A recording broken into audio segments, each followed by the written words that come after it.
The trading floor goes silent, not metaphorically, literally silent.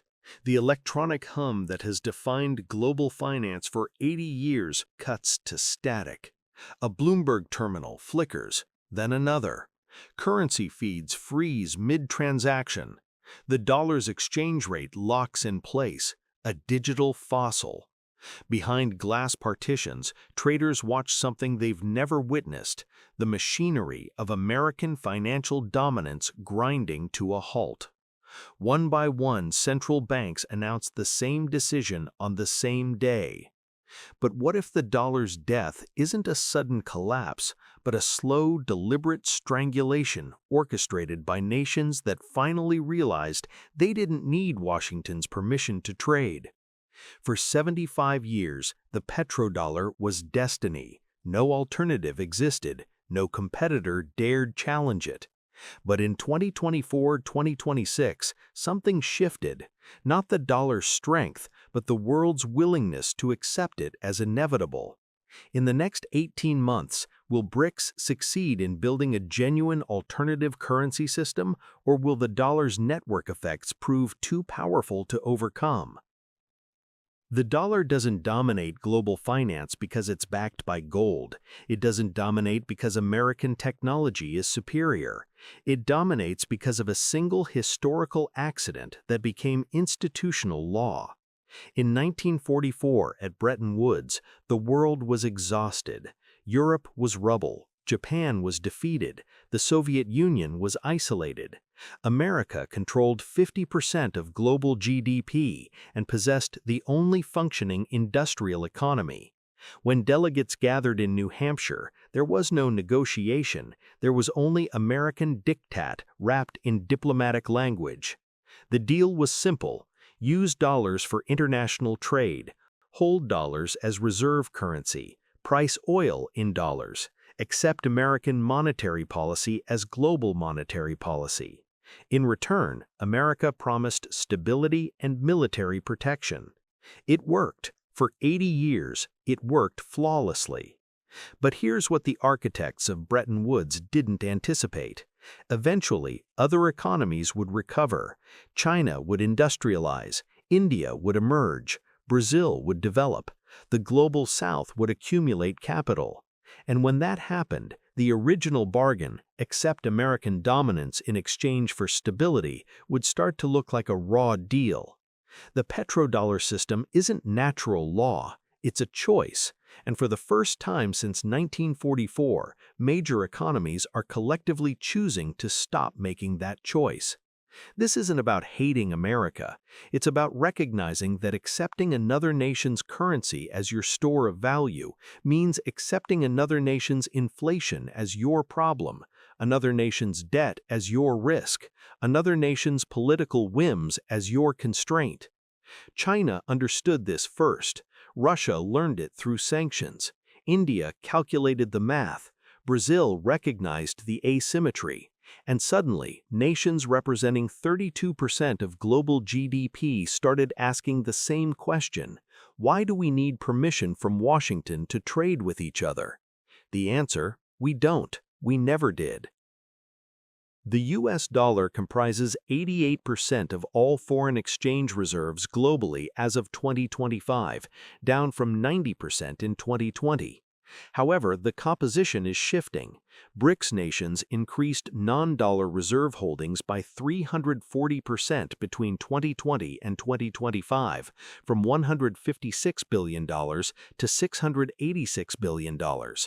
China's yuan now represents 5.2% of global foreign exchange reserves, up from 1.1% in 2015.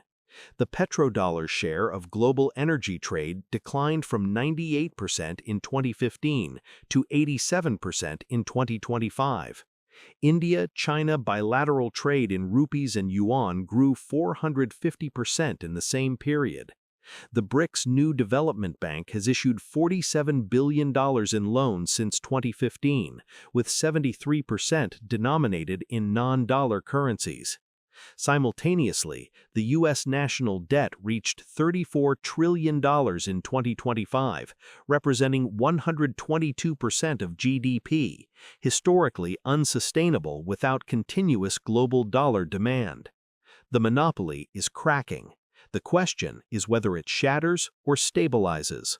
BRICS isn't a currency, not yet, but it's becoming a payment system. And that distinction matters more than most analysts realize. A currency requires trust, network effects, and universal acceptance. A payment system requires only coordination between willing parties. BRICS is building the latter first, which is the smarter play. Here's what's actually happening.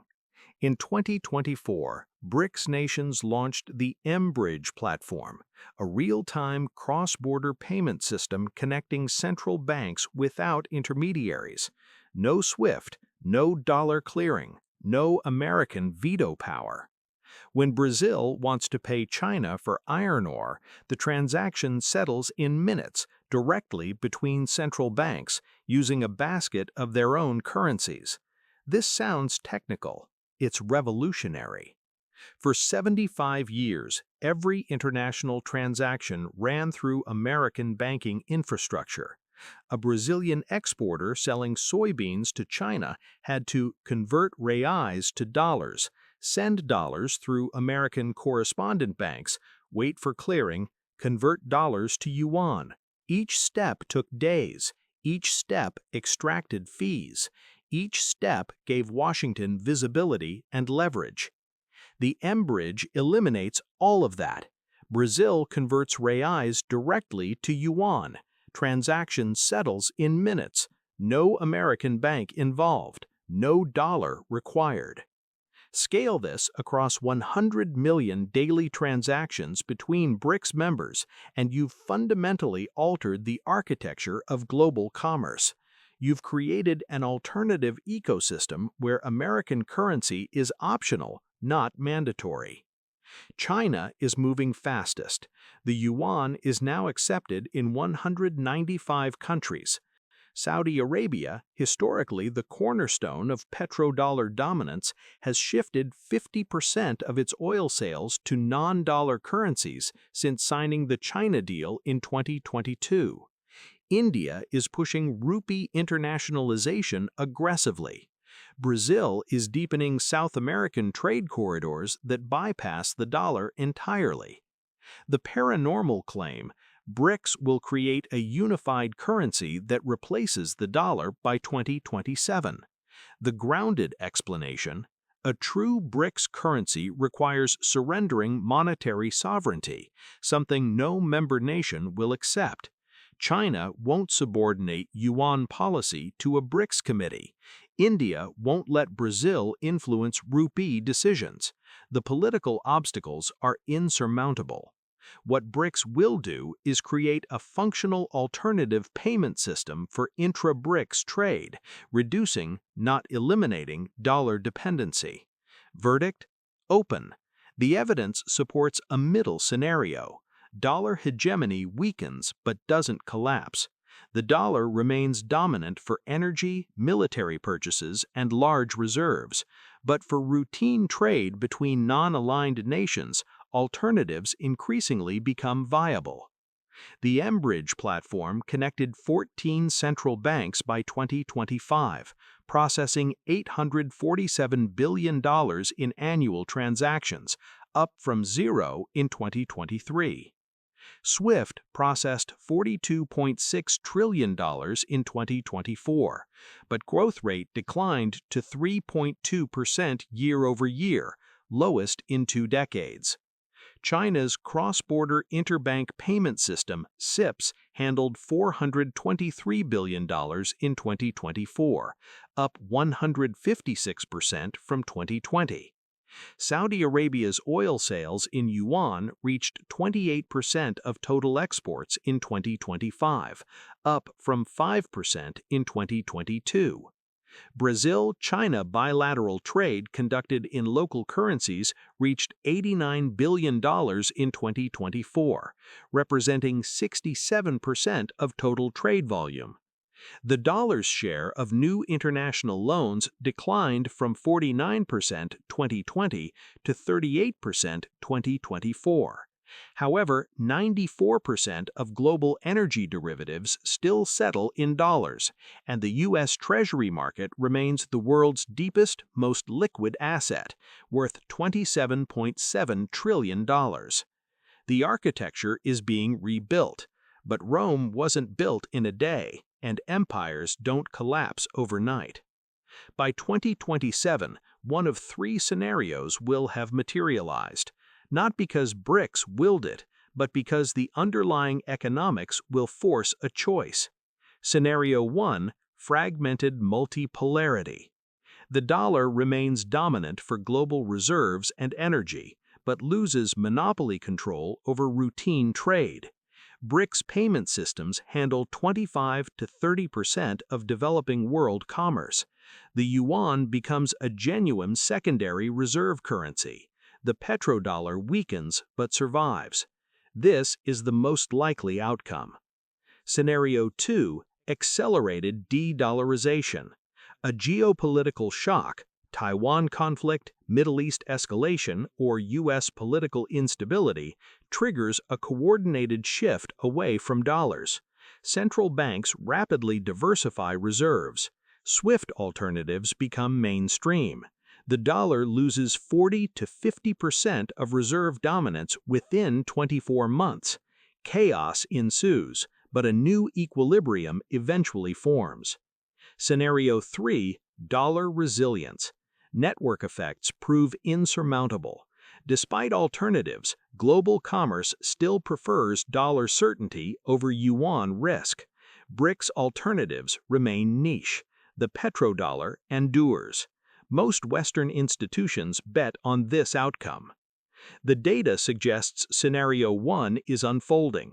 China's yuan internationalization is real but gradual. BRICS payment systems are functional but limited. The dollar's decline is measurable but not catastrophic. Yet.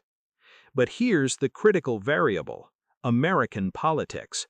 If the U.S. continues weaponizing the dollar, freezing accounts, imposing sanctions, using financial infrastructure as a tool of coercion, nations will accelerate alternatives regardless of economics. The paranormal claim: BRICS will coordinate a currency attack to crash the dollar. The grounded explanation: central banks don't coordinate currency attacks. That's not how geopolitics works. What they do is make independent calculations about risk. When enough independent actors conclude that dollar exposure is dangerous, they act individually in ways that collectively reshape the system. Verdict: open. The dollar faces genuine long-term pressure, but the timeline for meaningful erosion is 5 to 10 years, not 18 months. By 2027, we'll see a weakened but still dominant petrodollar operating alongside functioning alternatives. If de-dollarization accelerates, the U.S. would face $8 to $10 trillion in foreign dollar holdings seeking reallocation. A 1% annual shift to alternatives would reduce dollar demand by $80 to $120 billion yearly. The Federal Reserve's balance sheet stands at $7.2 trillion, insufficient to absorb a sudden dollar sell-off without significant intervention. U.S. Treasury yields would likely spike 200 to 300 basis points. However, alternatives aren't equally attractive. The yuan faces capital controls. The euro faces political fragmentation. Gold is finite. No single alternative can absorb 50% of the dollar's functions immediately, creating a structural floor on dollar demand even amid de-dollarization. The crown is being questioned. Whether it falls depends on what comes next.